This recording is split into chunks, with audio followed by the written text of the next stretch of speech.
All right, I think we'll get started. I want to welcome those of you that are with us on Zoom today for Ryan Floyd's presentation, Exiting the Quagmire, Military Escalation and Diplomacy During the Vietnam Conflict. My name is Fritz Hamer, and I'm the Curator of History and the Archivist at the Relic Room. This is our second attempt at Zooming our Lunch and Learn presentations.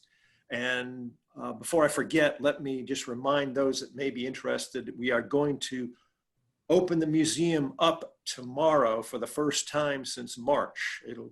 Its hours will be from 10 to 4 tomorrow, Saturday, and it'll be free admission. So if you're eager to get out and about, you might come and visit us tomorrow. So Ryan, who is a professor of history at Lander University, he and I have been working together on another topic, a publication on World War I in the South.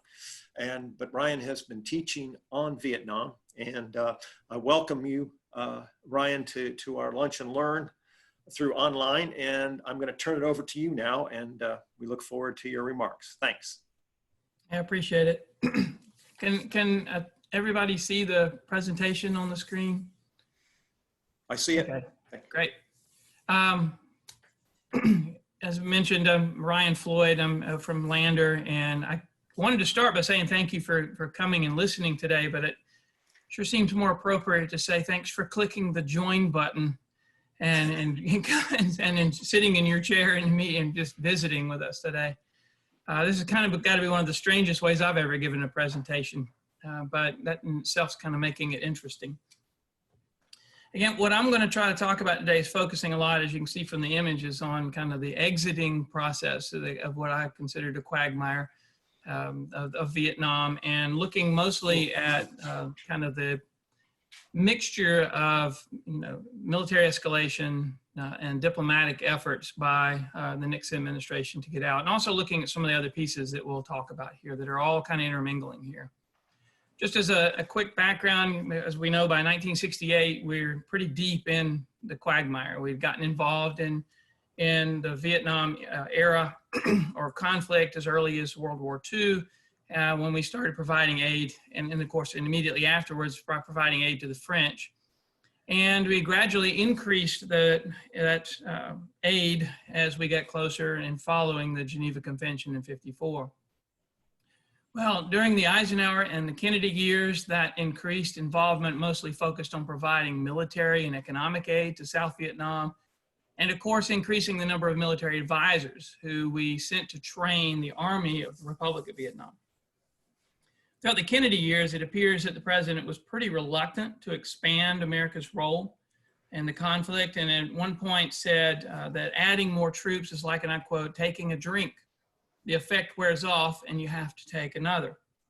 Well, nevertheless, in the depths of the Cold War, and not getting involved in the conflict didn't seem like really an option for them. Presidents and statesmen believed that America's reputation was at stake. And when you consider the domino theory, of course, you've got to assume that if it spreads anywhere, it's going to be a dangerous thing to American interests.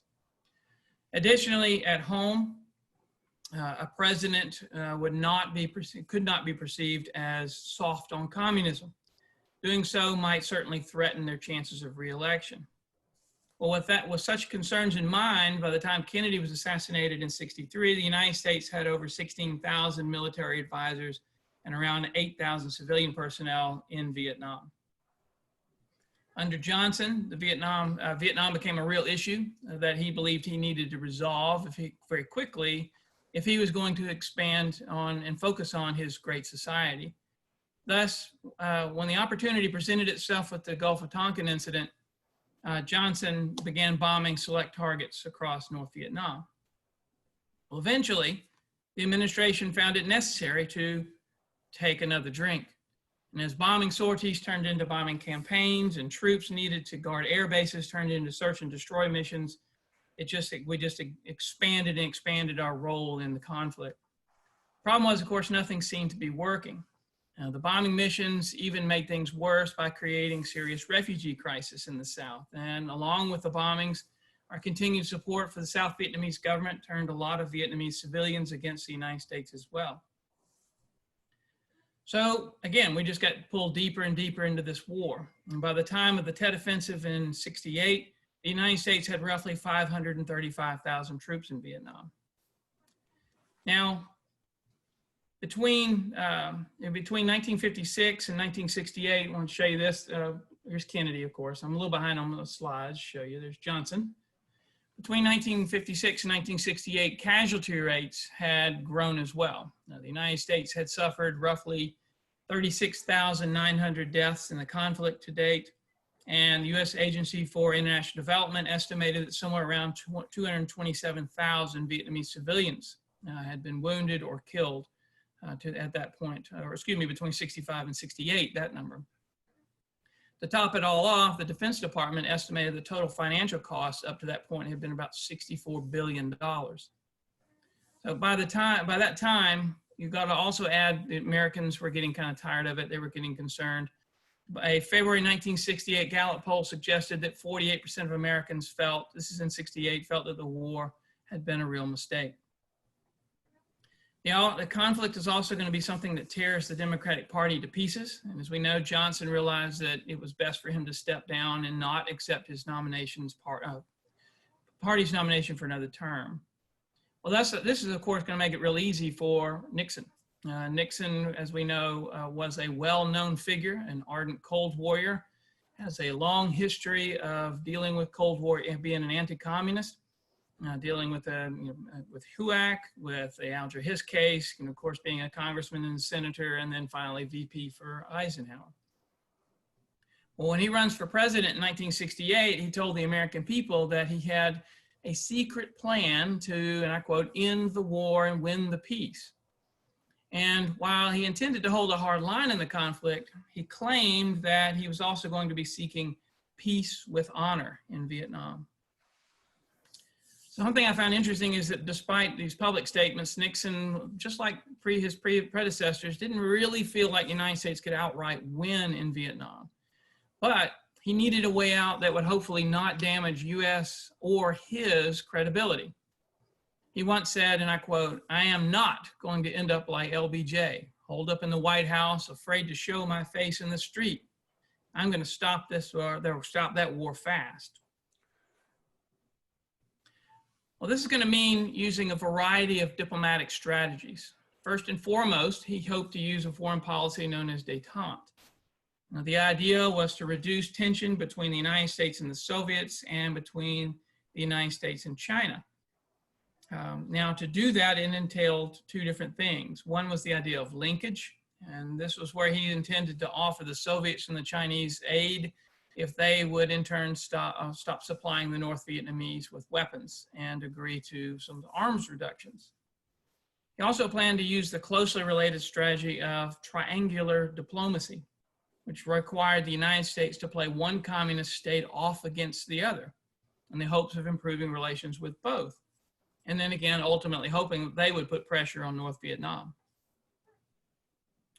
Well, this plan was developed by Nixon's National Security Advisor, Henry Kissinger, who you see on the screen there. He was a believer in realpolitik, which of course is a political approach based mostly on realist and practical considerations, not ideological or moral motives. To speed up a little bit, basically the idea is détente had a number of advantages. I mean, it could slow down a possible arms race, it could reduce Cold War tensions, and obviously the key is to try to get a negotiated peace in Vietnam, because that's the big thing they got to get out of here. The downside, however, seems to be that Kissinger and Nixon, when you look at the strategy and how they were playing it, they kind of assumed that the U.S. could single-handedly kind of dictate the outcomes of world events. And also it kind of maintained the belief that North Vietnam and really the NLF was a National Liberation Front in the South were guided by external forces like the USSR and China, that they really didn't have their own independent goals.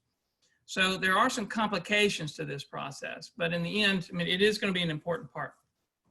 Okay, now at the same time that they're going to try to use this diplomatic strategy, which we'll talk about more as the process goes on, they're also wanting to use that secret plan that Nixon was talking about to win the war in Vietnam. But that really amounted to not much more than the same thing that every president before him had wanted, really the gradual withdrawal of American forces in Vietnam and the expectation that the South Vietnamese forces would take over the fighting. This was going to be Vietnamization. Now, again, this is going to be hopefully training the RVN to take over, and then we could walk away with our hands clean of sorts. Something else that's going to be going on here is, if you may remember that in '68, Lyndon Johnson had started the Paris peace talks with the North. However, it was really going nowhere. There's a number of reasons behind that, but it was just not going anywhere under Johnson.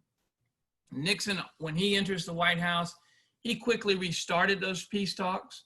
In the beginning, he was, of course, hoping for as favorable terms as possible for the United States. And in November of '69 stated, and I quote, "We will be compelled with great reluctance to take measures of the greatest consequences if they could not come to some sort of resolution." Nevertheless, again, these talks weren't going anywhere. The biggest reason was that the North, the South, and the United States, they couldn't agree on what the political landscape of the post-war world should look like. The North wanted the National Liberation Front to be part of the negotiations and wanted the South to be excluded, or the South Vietnamese government to be excluded. The South and the United States, of course, disagreed on all points with that. And the North and the United States also could not agree on the timing of a U.S. withdrawal. So what that basically means is, at least for the immediate future, we need to focus on Vietnamization and maybe détente. Well, making matters worse, or more complicated at least, was that soon after after Nixon's election, the North Vietnamese, they strike again. A Tet offensive in the following year in '69. They launch it against a lot of major military installations across the South versus kind of across all the cities. This is a little bit different, but it's still a major offensive. Well, this is again early, as you know, if it's Tet, it's from February. This really aggravated Nixon, and he decided this was an opportunity to kind of use military pressure to kind of maybe force the North Vietnamese to start the talks again. So to do that, the United States started something called Operation Menu, which was a major secret bombing campaign of the major supply lines coming out of Cambodia. This actually extended on for several years. I've got it written down through '70, but it actually extended beyond that in some ways, and it expanded into more bombings of Cambodia all the way up into like '73. However, you know, I have a former rector who actually was a navigator on one of these B-52s, and he talked about kind of a lot of these missions. He was there in '68 and '69. And the more you read about, you know, what are we attacking? We're trying to attack particularly the Ho Chi Minh Trail and these jungle areas. And just like before, it won't surprise anybody that, you know, that didn't work. Just like before, the North Vietnamese and the National Liberation Front and other folks that helped them along the way just simply rebuilt the paths. You blow it up in the daytime, and then they fix it at night, and next thing you know, they're back on route, or they've changed the route. So this is not going to have the effect that he had hoped for. Well, in May of '69, Nixon also presented from the diplomatic side, or for the peace talks, what he called his comprehensive peace plan. He suggested that the DMZ should be reestablished, that the U.S. and NVA troops should all withdraw from South Vietnam within 1 year of a ceasefire, and he called for an internationally supervised election sometime in the future. Again, the North Vietnamese, they refused. They still wanted a U.S. withdrawal. They wanted the establishment of a provisional government for all of Vietnam that does not include the South Vietnamese president, Nguyen Van Thieu, who you see here.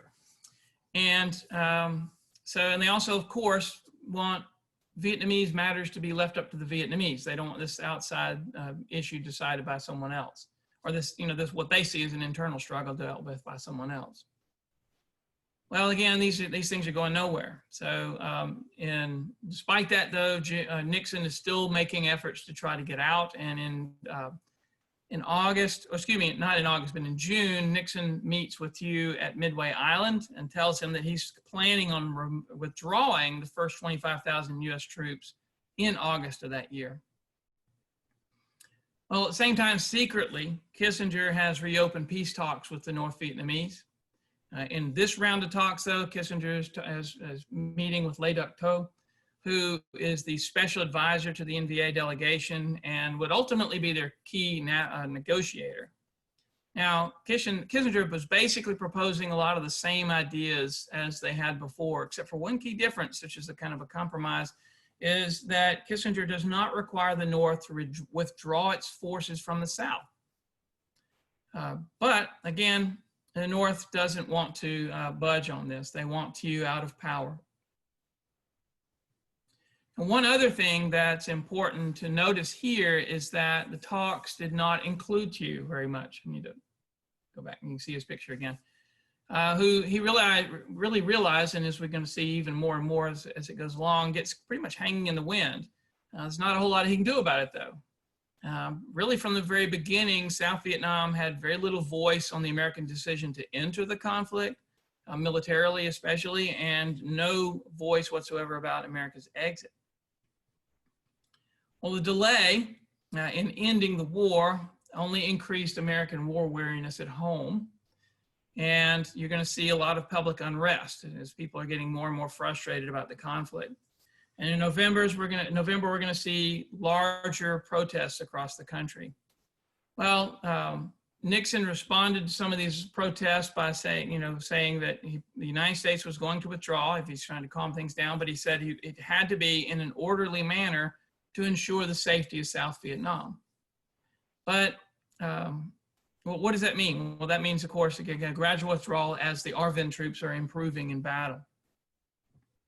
This is also where he's kind of talking about the silent majority in the country, and he said that he believed the silent majority of American population kind of understood what he meant by that.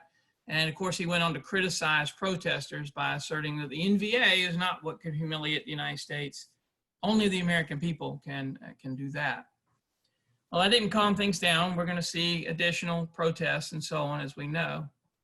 But then in early 1970, it may have looked a little bit like things might have been improving a little bit for South Vietnam, partly because Thieu orders the ARVN to increase in size. He orders all men between 18 and 38 to enter the draft, which is going to boost the ARVN size up to about 1 million men. Additionally, the cities started to look like they might be improving economically. You have a lot of the refugees that were coming into the cities, either to escape American bombing or to escape the communists, found employment working for Americans and for the ARVN. And there were also lots of American consumer products available for sale in Saigon. But the reality was that things weren't as rosy as they might have looked initially. The United States was supporting the entire South Vietnamese economy and, of course, its military. Plus, there were no real efforts to ensure South Vietnam would be self-sustaining when we did leave. So in many ways, it's pretty clear at this point that a U.S. withdrawal from South Vietnam, it would put things in, it would make it in real trouble. Also, many U.S. military leaders and soldiers started to recognize that a lot of the ARVN draftees, they didn't want to be in uniform. Just like American draftees, a lot of them, they didn't want to be there. And because of that, they just weren't as motivated maybe as someone had volunteered. Also, you can imagine a lot of the ARVN soldiers are getting a little frustrated and resentful because they recognize the United States is withdrawing as they're requiring to take on more of the fighting. Even American military morale is declining by this point because as we're withdrawing troops, what soldier wants to be the last man to die in Vietnam? And you can appreciate that. As a result, you're going to see a lot of soldiers, not wanting to follow orders they don't seem that make sense. You're going to see an increased number of fragging cases, actually, as against officers who made what soldiers might have considered to be unreasonable orders. You're also going to see an increase in drug use among a lot of American soldiers. One of the most widely used drugs, of course, was heroin. CBS News reported that there might have been around 15,000 American soldiers who had become addicts during the war. And so you're actually going to start seeing more soldiers going to the hospital for drug abuse than wounds. Well, even with the increased number of protests and the problems facing Vietnamization during this period, it's looking like at the same time détente might start working, because the United States and the Soviet Union agreed to sit down and discuss arms reductions as part of the strategic arms limitations talks, which are going to begin in November 69. Not going to go through the details of what they were talking about here, because that's, I'll have a list later if you want to kind of see what they agree on. But these SALT talks are going to be overshadowed in many ways because in April the 30th, 1970, that's when Nixon announces that US and RVN troops were once again kind of expanding the war by entering neighboring Cambodia to root out the Vietnamese communists and North Vietnamese forces that the US believed were living there. The United States military also hoped to knock out an apparent communist command post there known as the Central Office of South Vietnam, or COSFIN. The Americans thought that this was where all communist operations in South Vietnam were directed out of. Well, Nixon asserted that this campaign did not amount to an invasion, so he's trying to kind of defend the idea about the expansion of the conflict, and he reasoned that doing this would help with the Vietnamization process. However, the only things that resulted from this was kind of a widening of the war and increased opposition at home. There were protests on college campuses, and of course we know the most famous one, or infamous one at the time, of course, is going to be Kent State. It's not as simple as a lot of the stories want to say here, but I will say that National Guard, for our purposes, National Guard troops opened fire on protesting students there on May the 4th. And this was an ongoing protest, so this was not, I do know that from everything I've read is that the students were throwing things into, so it wasn't just a simple story. However, 4 people were killed on American soil by American soldiers. That's pretty crazy. 9 more were wounded. A lot of those, I understand, were not even in the protest. They just happened to be in the wrong place at the wrong time. But what we're seeing here is, again, more pressure and on the Nixon administration to come to some sort of solution for this war. So time is of the essence here. It didn't help him any that the Senate and it's in the Senate, the Congress itself is not really, it's in the Democratic hands, and that's only going to get stronger. In the Senate it demonstrated its frustration by cutting off funds for the operation, saying that it wasn't going to support it beyond June the 30th. The Senate also took action later to repeal the Gulf of Tonkin resolution, and the House is going to follow suit pretty soon following. Now, the repeal of the Gulf of Tonkin resolution is obviously it's more symbolic than anything, but what it definitely points out is that the White House was getting quite isolated in its policies in Vietnam. The protests and the repeals made the Nixon administration develop what one White House staffer said or called a siege mentality, or an us versus them attitude. The White House feeling this way. Well, in response to the rising opposition at home, Nixon promised that the troops would not go more than 20 miles into Cambodia, and they would be out of Cambodia by June the 30th. This kind of shows you one of the complex situations here, is because when you announce something like that, if people know you're only going to go 20 miles in, then just move to 21 miles, if you get what I'm saying. I'm kind of being silly, but you can kind of get the complex. If you make a statement like that, or you say you're going to be out by June 30th, that kind of damages the ability of being effective in Cambodia if there were going to be. So it shows kind of how domestic politics affect military strategy and so on. Well, he does, as promised, he pulls the troops back, and he claims that the operation was a success. This is when they went into Cambodia, the U.S. and ARVN troops did capture a number of NVA and Vietnamese Communist or Viet Cong combatants, but Americans were not able to stop the flow of arms through Cambodia, nor did they discover this elusive cost fin.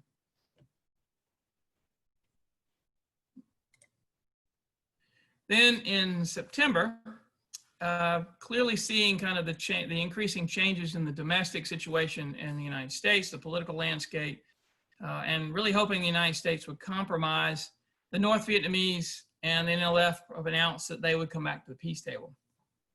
But again, they maintained their demand that for an unconditional U.S. withdrawal and that the NLF be allowed to participate in the talks. Well, Nixon countered on November the 7th, stating that he thought there should be what he called a standstill ceasefire, an exchange of POWs, and of course that Thieu would remain in power in the South. He also wanted Laos and Cambodia to be part of the peace settlement, which kind of hints at how he's viewing the war too, because if they're going to be part of the peace settlement, then he's not viewing the Vietnam conflict as a civil war, which the North and the South might see it. Well, if these demands were met, Nixon said the U.S. would withdraw at a yet to be determined timetable. But again, nothing comes of the discussions at this point, and the failure of diplomacy really opened the door again to escalating the fighting. And in December, Nixon ordered additional bombings along the DMZ and around North Vietnam. Then comes February 1971, and Nixon approves air support for an ARVN attack into Laos. You can see here. This was Operation Lam Sawn, and it was supposed to knock out the the Ho Chi Minh Trail. And they were really hoping that it was, more importantly than that, they were really hoping that this would be a demonstration of this, that Vietnamization was working. It was led, the ARVN was going to be they're doing the fighting, the majority of it. And we were hoping that we would be able to say, look, this attack demonstrates that the ARVN has reached a point where they can handle their own. Well, as you can see from the maps, they do move in, they do advance, but unfortunately, this thing ends in disaster. The ARVN lost about 50% of its men and is driven back out. So this is a problem for Nixon trying to claim that Vietnamization is working. But despite the outcome, Nixon tried to put a positive spin on the situation, claiming a real victory. And he went on television and said this, as you can see these two pieces of quote, the South Vietnamese demonstrated that without American advisors, they could fight effectively against the very best troops North Vietnam could put in the field. Second, the South Vietnamese suffered heavy casualties, but by every conservative estimate, the casualties suffered by enemy were far greater. He went on another one I thought was interesting that I didn't add here, was he kind of talked about the idea of the amount of ammunition that the North had to use on this was really going to damage their ability to fight in the South. Well, Nixon is clearly realizing that despite the outcome of the battle, the United States has got to get out. And he's going to use this again as the opportunity, politically at least, to justify moving forward with his withdrawals. And he claims at the end of the speech that tonight I can report that Vietnamization has succeeded. And I got that there. Well, and he concludes he's going to start pulling out more troops. And sure enough, he does. And between May and October, he planned to pull out another 100,000 or so. Well, such a statement, true or not, was necessary if he was going to shore up support at home, because in the early months of 71, you're again seeing a lot of protests. You're seeing protests as large as 200,000, and including a lot of military veterans who marched on Washington to express their disapproval of the war. There's also a March 1971 Gallup poll that suggested that only 51% of Americans approved of his policies in Vietnam. And by May, 61% of Americans, which was actually the highest percentage since 1965 when 61% of Americans approved. But by this point, 61% thought that Vietnam had been a mistake.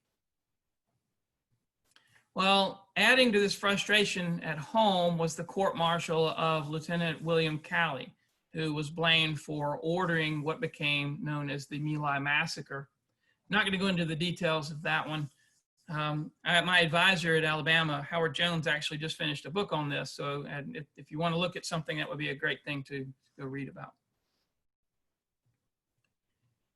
Then you got on top of that, the Pentagon Papers come out. The New York Times published excerpts of the Pentagon Papers, which of course is the secret history of America's involvement in the war between 45 and 68. These documents show all the reasons behind the war, up through Johnson, of course, all the bombings, the decisions for troop increases, you name it. Well, with all this going on, Kissinger, once again, wants to try to focus on détente. Back in '69, Nixon had instructed Kissinger to find a way to improve relations with China. This was actually pretty good timing because the relations between China and the Soviet Union were tense, and the Nixon administration saw the opportunity of this tension, the Sino-Soviet tension, as an opportunity to try to improve U.S.-Chinese relations. The U.S. could maybe widen the divide between those two communist powers, was what was hoped. Well, as part of the plan, the United States improved trade relations, made it easier to travel to China, started calling China the People's Republic of China, and pulled the 7th Fleet back from the Taiwan Strait. So it's going to no longer be regular patrols to protect Taiwan. Then the United States sends in its, sends its ping pong team to China to play the Chinese team. And I'm so thankful we have this wonderful piece by one of the very important players on that team. You can see his own reaction to the game. And if it'll click, y'all have all seen Forrest Gump, I'm sure. I was so good that some years later, the Army decided I should be on the All-America ping pong team. We were the first Americans to visit the land of China in like a million years or something like that. Somebody said world peace was in our hands, but all I did was play ping pong. Sorry, I like that movie too much. And well, despite Forrest's inability to win that match, the ping pong does help out a lot because it's kind of showing we're trying to thaw relations, and it popularized the term ping pong diplomacy. Well, in July of '71, Kissinger actually goes over and has a secret trip to China to kind of set up the pathway for Nixon to visit in the future. And when he comes back, Nixon publicly announces that the United States was going to work on improving trade relations with China. They kind of pushed for China's admission to the UN. The UN actually didn't like the idea of a two-China policy at this time. So, but they do welcome China in, and they actually boot out Taiwan, which, with all our support for Taiwan over all those years, we didn't stop it this time around, which tells you about how important this is. And it also should remind you about the importance of realpolitik that Kissinger was playing here. This has nothing to do with ideology. This has to do with global politics, getting things done. Now, there's several reasons that Nixon really hoped that détente would work, as we know, but it includes the upcoming presidential election. But the main reason, again, is to get the U.S. out of Vietnam. And he still hoped that by improving relations with China, he could actually make the Soviets nervous about kind of being the odd man out. And that eventually China and the Soviets would because of that risk, we'd be able to kind of manipulate them into cutting off aid to North Vietnam. Well, in October of 1971, Kissinger took a second trip to China to prepare the way for Nixon on this later in the year, the next year. Well, Nixon ordered Kissinger to kind of keep a low profile, but of course, Kissinger has difficulty doing that from everything I've ever understood. And he, when this picture came out, it was a picture in the New York Times or in major newspapers, it really upset the president very much. And what I remember is that Nixon was so mad that he wouldn't let him in the White House for a little while. So he just got upset. Nevertheless, February of '72, Nixon traveled to China. And while he was there, he met with Mao, he met with Zhou Enlai, the prime minister, And they also attended a lot of dinners, a number of dinners. And Nixon actually visited the Great Wall, which you can see here, and said the profound statement of, I think that you would have to agree that this is a Great Wall.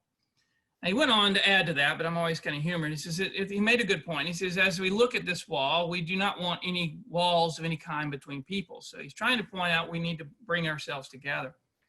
Well, then on February the 27th of 72, the United States and China signed an agreement that actually formally normalized relations between the two states. So this is a big deal. And it did what Nixon and Kissinger hoped it would, because soon after Nixon's visit, the Soviets felt obligated to invite the president to Moscow, and he accepts the invitation in May of 72. Nixon traveled to Moscow and he met with the Soviet leader there, Leonid Brezhnev, and they signed an agreement to coexist peacefully. And they started to approve some of the agreements that were made during the kind of the SALT talks, which I kind of put them here. So you could just see them real quick.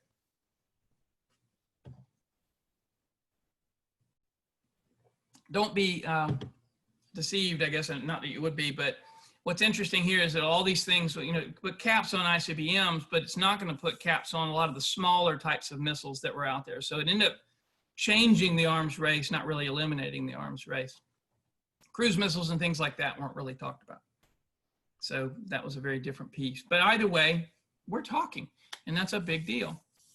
Well, it started to look like détente might work, but it had not ended the war yet. That's the big thing, of course. And the approach ignored one important factor. North Vietnam had its own agenda. And to pressure the United States to get out, the North Vietnamese launched another major offensive between April and May of 72, known either as the Easter Offensive or the Spring-Summer Offensive. And the North attacked the South by sending roughly 200,000 troops and heavy tanks across the DMZ, and also came out of Cambodia, as you can see, just north of Saigon. And the attack was pretty successful. We were caught off guard, and the North got within roughly 60 miles of Saigon before the RVN was able to halt their advance. Keep in mind that by this time we're continuing to withdraw, and by this point in 72, we had about 95,000 troops in Vietnam, but only about 6,000 were combat troops. So again, most of this is being done by the RVN, the fighting at this point. We still got Air Force there, of course, and that's what I point out now is because Nixon was pretty aggravated about this, and he really wanted to give the North Vietnamese a bloody nose.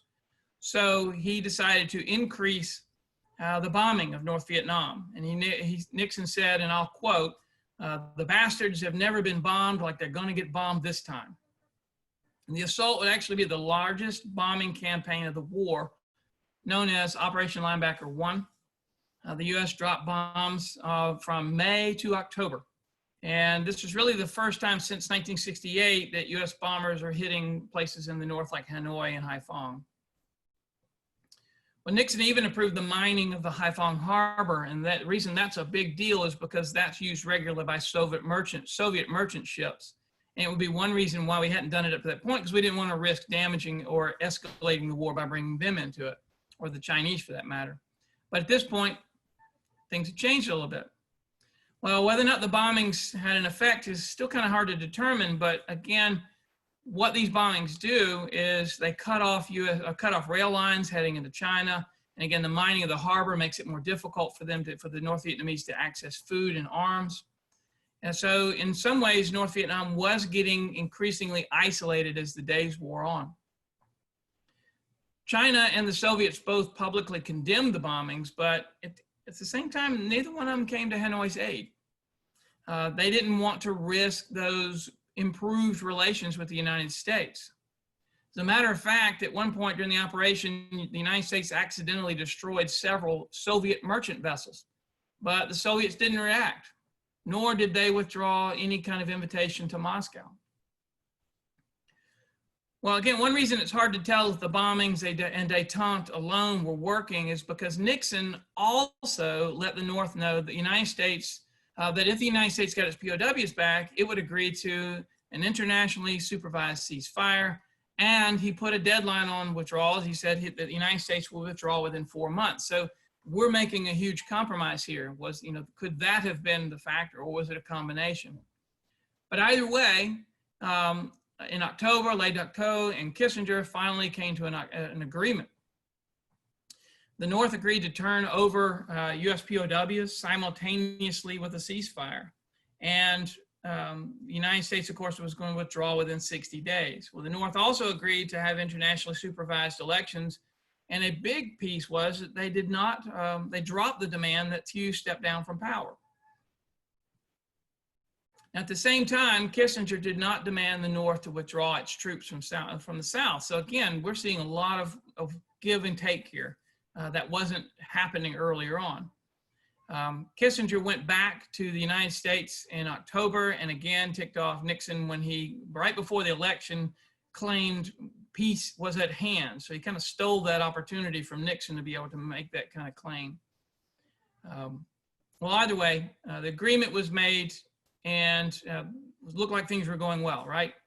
Not so much. As a matter of fact, one problem was that if you notice here, there was no input from the South.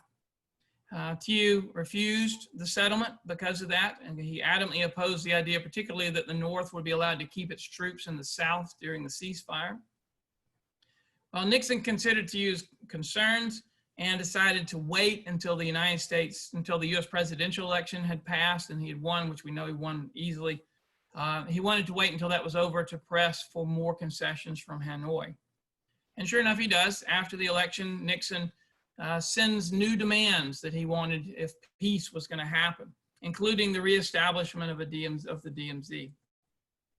Well, Le Duc got very upset about this and he walks out of the peace talks. So now we got a problem on our hands again.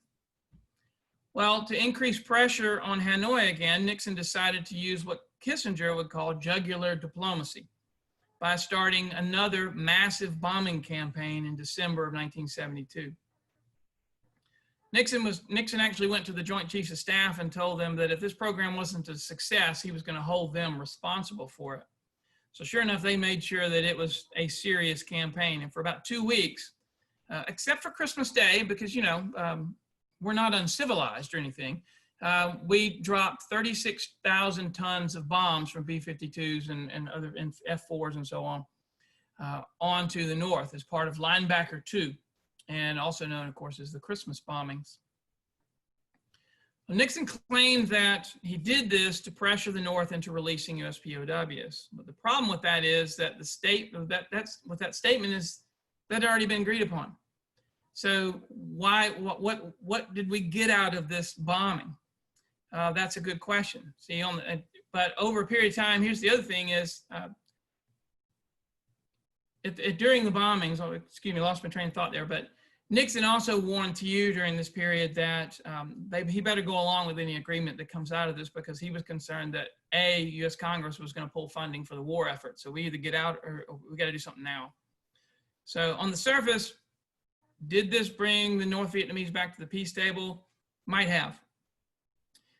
But at the same time, again, the United States is definitely ready to get back to the peace table itself by January. You got to remember that during the bombings here, we're putting aircraft over North Vietnam, and sure enough, what that resulted in it was an additional 30 B-52s being shot down, which of course is increasing the number of POWs that we now have to get out of Vietnam. World opposition to the bombing was mounting, and again, the Democrats control Congress, so it was likely that funding would be cut off for a lot of these operations. Well, Nixon claimed that these bombings would bring an end to the war, but as you can see from kind of this list here, time's running out for him on this. To kind of add to this kind of question about were the bombings useful or not, there's inside of his administration, there were a number of people who felt like it was not. When asked later about these Christmas bombings, if they made a difference, one administrator one staffer said, peanuts. That enormous bombing made little critical difference. What the B-52s did was to get the margin in January pretty much back to where it was in October. Another member of Nixon's staff said, this other quote, he says, "We were in an embarrassing situation. We could suddenly say, could we suddenly say we'll sign in January what we wouldn't in October? We had to do something. So the bombings began. to try to create the image of a defeated enemy crawling back to the peace table to accept terms demanded by the United States. So it kind of complicates the question about whether or not the bombings or the diplomacy, what was actually working here to end this war.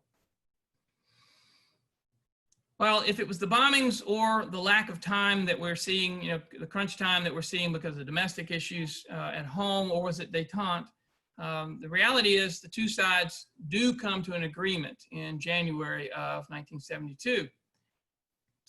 Not surprisingly, the terms were very similar to what we saw in October, which again has to ask yourself, were those bombings necessary? Well, in the end, what they agreed to is an immediate ceasefire, and that with the United States will withdraw troops within 60 days. We had roughly 27,000 there at that point, I believe. The U.S. POWs would be sent home. There would be a three-party system with set up in Vietnam politically. The U.S. would be allowed to replace broken equipment for the South, but they weren't allowed to add new stuff. But they did anyway, but they said they weren't going to do it. The United States also provided economic aid to the South. It could. The DMZ would be reinstated, and of course, they said the North should not be using Laos or Cambodia to attack the South. The United States even gave North Vietnam reconstruction aid, or promised it at least, as part of this package deal. Well, Thieu stalled as much as he could, but in the end, there wasn't a whole lot he could do about it. But I guess in many ways, to kind of make him feel better, Nixon privately gave a secret assurance that the United States would support him if the North violated the treaty. So it looks like it's the end of it, but we all know that it's not over. A few years later, under Ford, in January 1975, the North Vietnamese decided that the United States probably would not intervene if there was a new attack on the South. Well, again, despite Nixon's promise to help Thieu if the United States would step in again, if necessary, Ford was not in a position really to do so, even if he wanted to. Realizing that Saigon would soon fall, Thieu gave a speech that denounced the United States, and he resigned from office. And he and his family then fled to Taiwan and then later to the United States. Well, finally, on April the 28th, President Ford announced approved the helicopter withdrawal of American personnel in Saigon. And 2 days later, Saigon, it falls, ending the war. So to exit the quagmire in Vietnam, Nixon pretty much resorted to many of the same tactics as his predecessor. Expanding the war, this time into Cambodia, and also increasing the bombings. But a unique piece, of course, is he's trying to use détente as well. So the question remains, did Nixon achieve that peace with honor? Well, we did walk out. We got our POWs back, and we at least could claim that we kept our word intact by saying that we had protected South Vietnam.